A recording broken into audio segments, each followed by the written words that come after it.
Praise the lord. Good morning. ఈరోజు కొరకు దేవుని వాక్యాన్ని మనము 31వ కీర్తన 20వ వచనాన్ని చదువుకుంటున్నాం. నీ సన్నిధి చాటున దాచుచున్నావు, నీ గుడారమునందు కాయుచున్నావు. కపటోపాయములు ఏ కలహము రాకుండా కృపలో నడిపించుచున్నావు. నీ సన్నిధి మనుషుల చాటున కపటోపాయములు వారిని అంటకుండా నీ సన్నిధిని వారిని దాచుచున్నావు. వాక్కలహము మానిపి వారిని నీ గుడారంలో దాచుచున్నావు. బహుశా ఈ కీర్తన దావీదు రాసినప్పుడు తన జీవితంలో జరిగినటువంటి అనుభవాలని దావీదు జ్ఞాపకం చేసుకొని ఈ పాటని, కీర్తనలు అంటే పాటలే కాబట్టి బహుశా ఈ పాట రాస్తూ దావీదు దేవుణ్ణి స్తుతిస్తూ ఉన్నాడేమో. దావీదుకు ఆరంభంలో తనకి రాజుగా అభిషేకం చేయబడిన తర్వాత కొన్ని పరిస్థితులను బట్టి, రాజకీయపరమైన పరిస్థితులను బట్టి సౌలుకి దావీదు పైన అసూయ, ద్వేషం అనేది పెరిగింది. కాబట్టి రకరకాల ఉపాయములతో దావీదును చంపడానికి సౌలు ప్రయత్నం చేశాడు. చాలా మార్లు ఈటే విసిరాడు. ఎన్నో రకాలుగా చంపడానికి ప్రయత్నం చేశాడు సౌలు. అయితే దావీదు సౌలు దగ్గర నుంచి అనేక మార్లు పారిపోతూ తన ప్రాణం నరచేతులు పెట్టుకొని అడవిలోనికి, గుహల్లోనికి, కొండల్లోనికి, పొరుగు దేశాల్లోనికి వెళ్ళిపోయి తను సౌలు నుంచి తప్పించుకున్నాడు.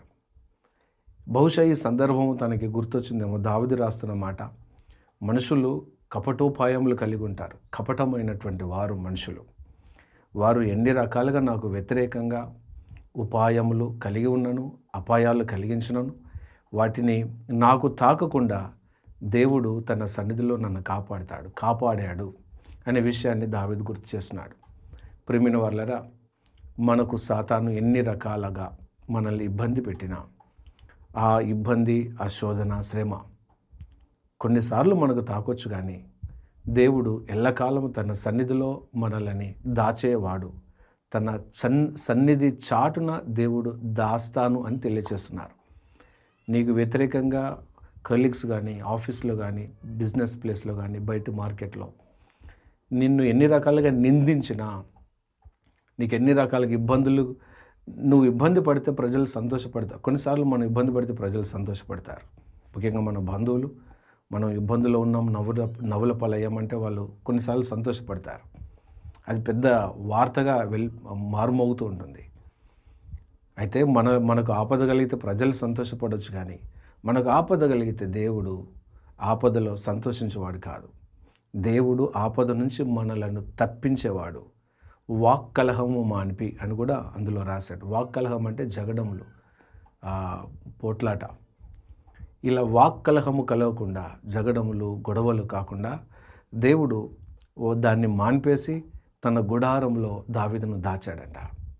ఇలాంటి కృపని దేవుడు మనందరికీ అనుగ్రహిస్తారు. అంటే అర్థం ఏంటంటే, ఇక్కడ మనుషుల ఉపాయములు మనకు తగలకుండా కాపాడడం, వాక్కలహము కలగకుండా మనల్ని కాపాడడం అంటే దేవుడు సమస్త జ్ఞానమునకు మించినటువంటి సమాధానమును మన హృదయంలో కలుగ చేస్తాడు అని అర్థం. మనం ఎందుకు నెమ్మదిగా ఉంటామో దానికి కొన్నిసార్లు అర్థం కాకపోవచ్చు, కానీ సమస్త జ్ఞానముకు మించినటువంటి సమాధానము, నెమ్మది మన హృదయంలో కలిగి ఉంటాం. ఎవరి హృదయంలో అయితే ఎక్కువగా వాక్యం ఉంటుందో, ఎవరైతే పూర్తిగా దేవునిపైన ఆధారపడతారో, వాక్యం వారి హృదయంలో నింపబడుతుందో, వారు నెమ్మది కలిగి ఉంటారు, విశ్వాసంతో ఉంటారు, ధైర్యంగా ఉంటారు, అపవాదిని చూసి భయపడరు, మనుషుల ఉపాయములను చూసి భయపడరు, విశ్వాసంతో నిలబడి దేవుని వైపు చూస్తారు. అలాంటి వారిని దేవుడు తన సన్నిధిలో దాస్తాడు, గుడారంలో వారిని మరుగు చేస్తాడు. దేవుడు మనకు తోడుగా ఉన్నాడు. మనుషులు ఎన్ని రకాలుగా మాట్లాడినా, ఎన్ని రకాలుగా మనకు వ్యతిరేకంగా నిలబడినా దేవుడు మన పక్షం ఉన్నాడు, మనకు విజయం దయచేస్తాడు. ఈ కృపని మనందరం ఎల్లకాలం అనుభవించడం గాక. ఆమేన్. ప్రార్థన చేద్దాం. యేసయ్యా, మీ నామం స్తుతిస్తున్నాం ప్రభువా. మీ సన్నిధిలో మమ్మల్ని దాస్తానని ప్రభువా తెలియచేశావు. గుడారంలో మమ్మల్ని ప్రభువా దాస్తానని తెలియచేశావు. నా తండ్రి, మీ సన్నిధిలో మీరు రెక్కల కింద మా అందరిని భద్రం చేయండి. ఆరోగ్యమును, క్షేమమును, కృపను మాకు ఎల్లకాలం తోడుగుంచండి, వర్ధిల్లించండి. యేసుక్రీస్తు పరిశుద్ధమైన నామములో ప్రార్థిస్తున్నాం మా పరమ తండ్రి. Amen, amen. Praise the Lord. Have a blessed day. God bless you. Praise God. నీ సన్నిధి చాటున దాచుచున్నావు.